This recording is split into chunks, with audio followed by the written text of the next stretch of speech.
much for tuning into this episode of Conversations with Chan. So today we have I fangirl because you all have to understand her journey and know that she's phenomenal. And there's no words that because I'm cheesing. You all can see my smile, my cheekbones are hurting. But okay, I want to welcome today Pauleanna Reid. What's up? How are you? Okay, wow. I'm just like, okay, so one, I'm excited, and two, it's like your journey is one that you have to respect, and you also have to give you your props. So, I have to do that. So, can you tell our listeners and our viewers a little bit about yourself? Yeah, absolutely. So, I'm widely known for my work as a journalist. I'm a senior writer at Forbes and Business Insider. When I'm not reporting on women in business, I am running an agency of my own called the WritersBlok. So I'm a celebrity ghostwriter, and I lead a team of all women of color content ninjas. And so we help turn personal stories into brand assets. And we have amazing clients, which include celebrities, athletes, politicians, founders, executives. And we are doing some really incredible work in the world. I'm also very passionate about volunteering. I'm passionate about mental health, youth education. And, when I'm not doing any of those things, I'm catching up on sleep, I'm watching Seinfeld, and probably working out with my trainer. See, I've seen your videos of you working out, and I feel like you work out enough for me because that is something I used to run and I stopped because of my heart condition. But it's one of those things like I understand what it feels like, and it's like I joke about it, but one day I'll get back to it. But you are beasting with your workouts, though. Thank you. So, can you have a company that employs women of color? Listen, Mm-hmm.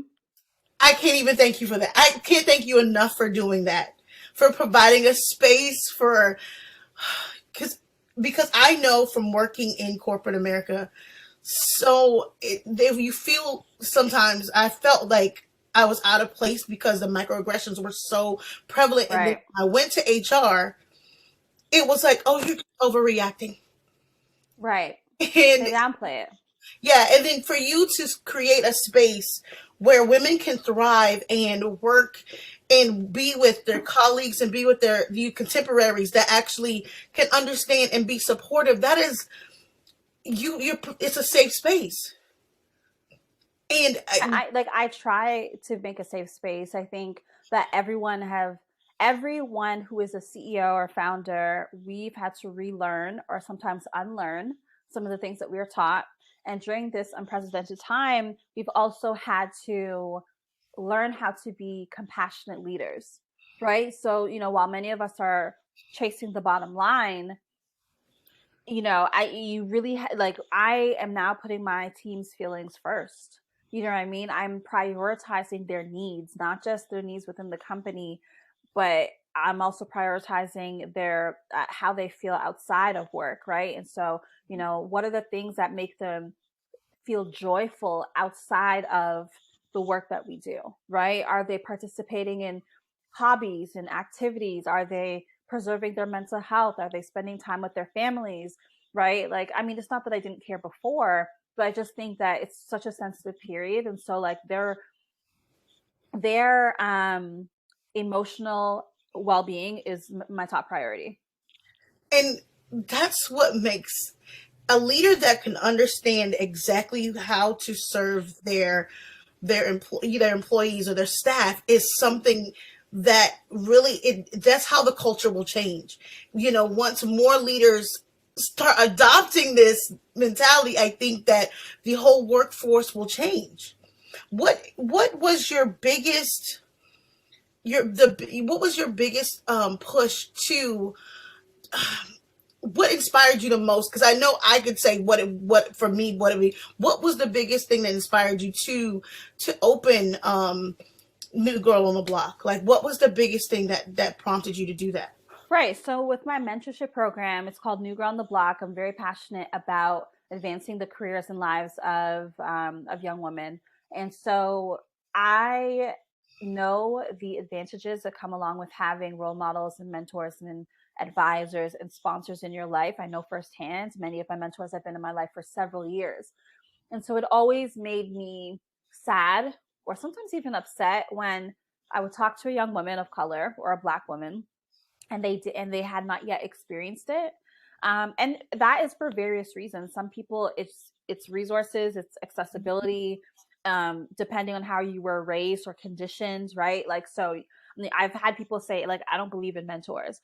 Everyone has a different stance on the issue, but I think at the end of the day, what it boils down to is that you have a support system, right? Because mentorship is not just vertical, it's horizontal. So maybe you don't have a mentor you can look up to, but you should be able to look to your sister friends and your peer groups, your online communities, and, join a mastermind group, your alumni association, right? You should be able to have some sort of support system. And I do come across people from time to time who don't have anyone in their back corner.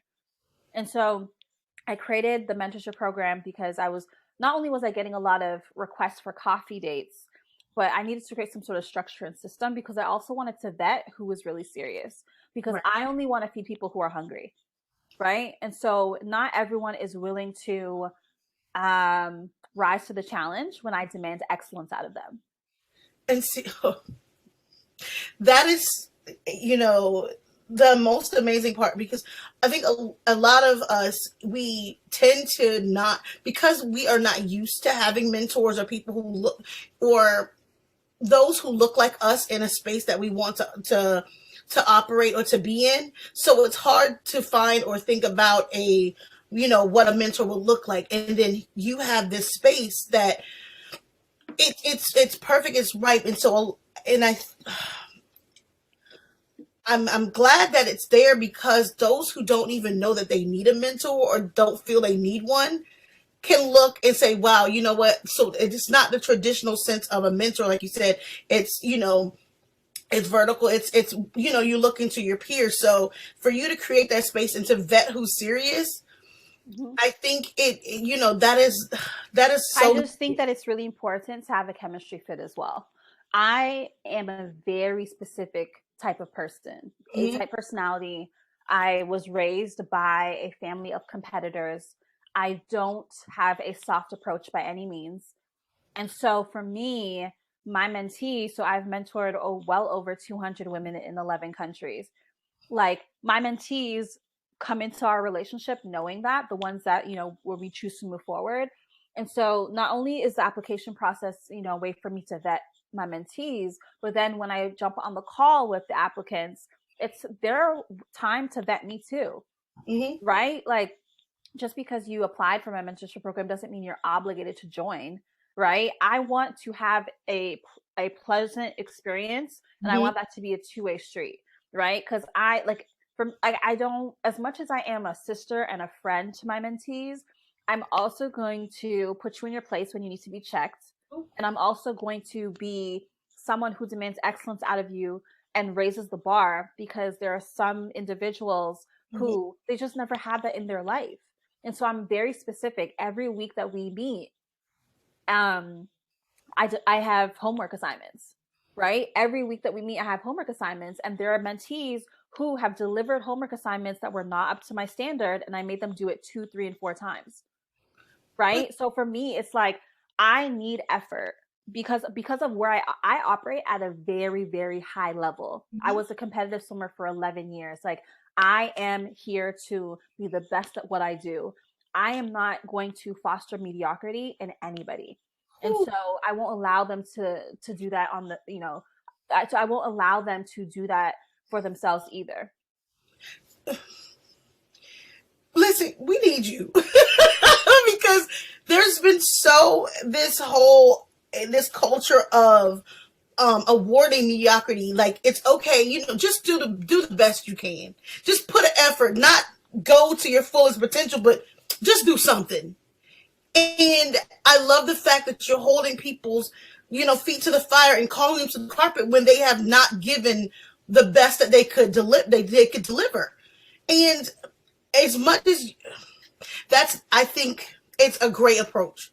And I approach things that I'm not, I try to sugarcoat but that's not my ministry. I'm a straight shooter, but it's so needed because the coddling, because in the grand scheme of things outside of our peer groups, there's no coddling and there's no acceptance of mediocrity. And you could easily, so to have this space where you challenge and you push people to get to the greater self, that's invaluable. That is priceless. Yeah. And you can tell that you care that much to want to bring out the best in someone. And that requires, I think, when people hear mentor, I think people think that's one dimensional. I can't tell you how many times I have made hospital visits because my mentees might have tried to commit suicide. I can't tell you how many times I've been on the phone with parents mediating heated situations. I can't tell you how many times I've picked up some of my girls from off the street. I've worked with 4 prostitutes. I can't tell you how many times I have had to wake up at 2 a.m. to answer phone calls with my girl, some of my girls crying because they're dealing with heartaches and daddy issues. And so outside of the work that we do, when we do our week to week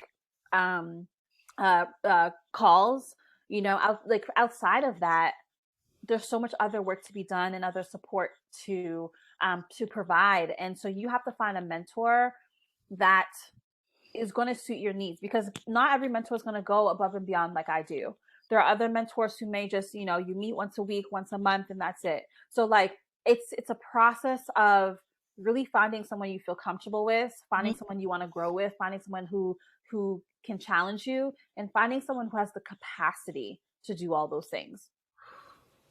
You are, see, this is the definition of sisterhood and women, true women's empowerment, because the love and care that you give it surpasses, if more coaches and mentors, and they would actually adopt this process, I think we would have more success in these programs that people are creating. This is a coaching program, and it's so black and white that there's no space for feelings or empathy or understanding. There's other extenuating issues that are going on that's causing them to not fulfill this.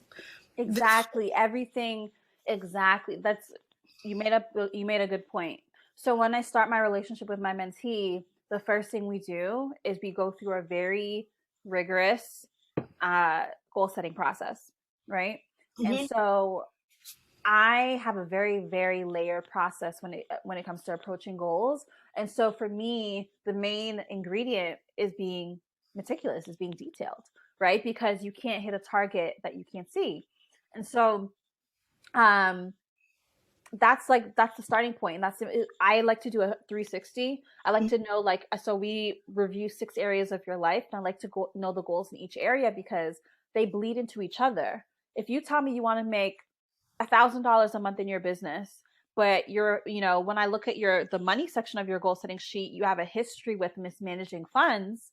You have a history with, mindset blocks. You have a history with, maybe you grew up in poverty, or maybe you watched your parents just bleed money out of their accounts, or, everything loops together. So how can I help you achieve $1,000 a month in your business? We got to address the foundational work first. So for me, I like to get into the nitty gritty. I like to know what's going on in your life in totality before we just, target one goal. Listen, and because you just, I don't want to clap, but listen. You have the blueprint of what a successful mentorship program looks like. From start to finish, because your heart's in it, your mind's in it, and you care about the full being. You care about the person that you're talking to, or working with. So, girl, I'm just, and that's why you're successful in what you do, because you get down to the nitty gritty and get down to the foundation and help them build themselves back up. So, that's why you've been so successful, so let's chat about your ghostwriting and what you do, because some people are still confused about what a ghostwriter does. Yeah. So a ghostwriter is someone who provides support Hmm.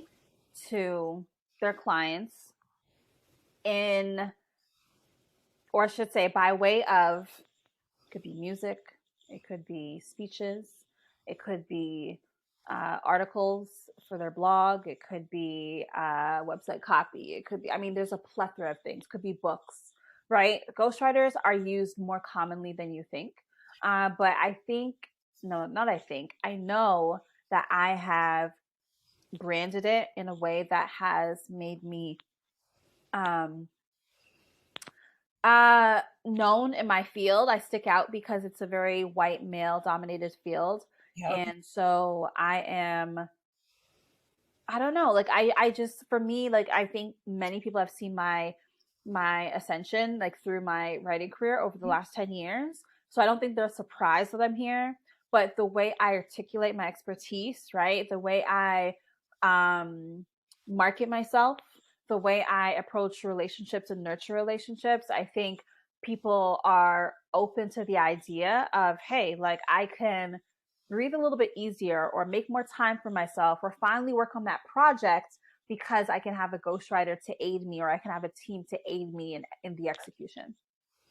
And see, that's the support aspect of, because a lot of people have stories to tell, or they want to get different messages out, and they're unsure on how to start the sentence. And so you being there to support them and guide them, even if it's just a blog, or even if just a website copy, is very important, because you're Yeah. inviting, it's your first view of a company or a brand or a person. So that is very important. So that is, because I followed your career, so I'm already fake, because it's like you have solidified yourself, and you like it's such a beautiful, to see the growth and everything. It's like, it's admirable. You have to.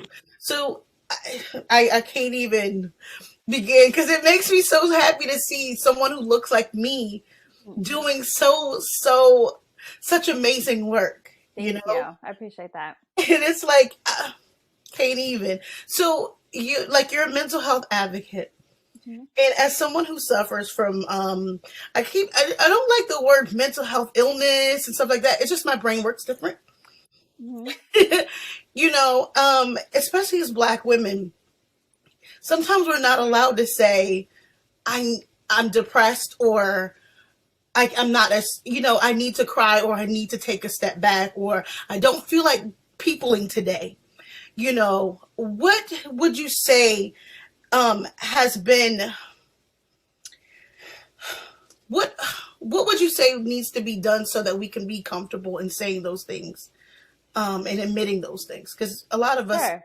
I I can, think the best decision I ever made was raising my hand and asking for help back in 2010, when I was diagnosed with depression. And so for me, I mean, that's most of us grow up from, we were born into Caribbean homes. And, we know the stigma that comes along with that. We know that, these conversations are swept under the rug. I think that, like, now I just don't depend on anyone to validate me or to be like, I've leveled my expectations. I think that's the thing. I've leveled my expectations. So I don't go into these conversations with my aunties or my uncles thinking that they're going to embrace me with open arms and want to talk openly about mental illness. Like, that's just not where I'm necessarily going to get my support from in that part of my life. So I stay in circles, I stay amongst people and communities where this is normal, right? That could mhm, be online communities, it could be specialized Facebook groups, it could be, um, I've done individual therapy, but I've also done group therapy, right? And, over the years, my doctor's been very instrumental. Like, there are groups that focus focus on this conversation, and it's a very normal part of their day to day. So I try to just go where I can, learn more mhm. about how to, preserve my mental well-being. And just like, I just don't go to people who I know just don't understand it, or who don't want to understand, right? It's different if someone Right. wants to learn, but if they don't want to, then I'm not forcing that shit. Like, I'll move on. I just move on. So I don't wait on anyone to validate or give me permission or allow me or any of that stuff. Like, I do what I want. I do, at the end of the day, like, I have to deal with the consequences of my actions. And if I don't act, if I don't raise my hand, if I don't speak up, like, it could be dire. So that's not something I want to experience. And see, and that is, you don't have to get permission from anyone to be, and Right.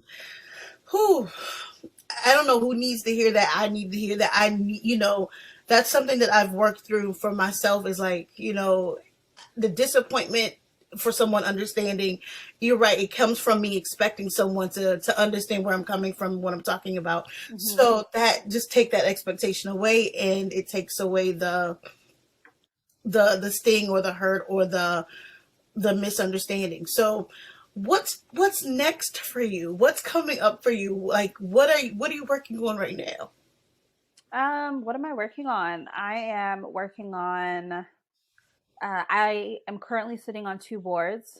Mhm. I am working on giving more guest lectures to colleges and universities, and I am just enjoying my new relationship, my new romantic relationship, and just really just working on making the most out of every day. And that's the beautiful part of new relationships are great.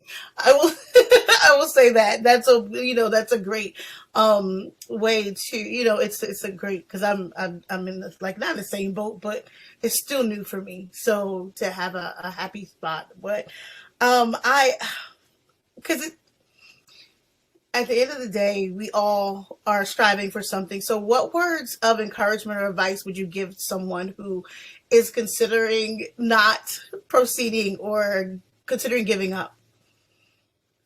Um, you know, when you climb out of any hole, it's going to be gradual. It's going to be slow. I think it's important to celebrate small victories. I think it's important to be patient with yourself.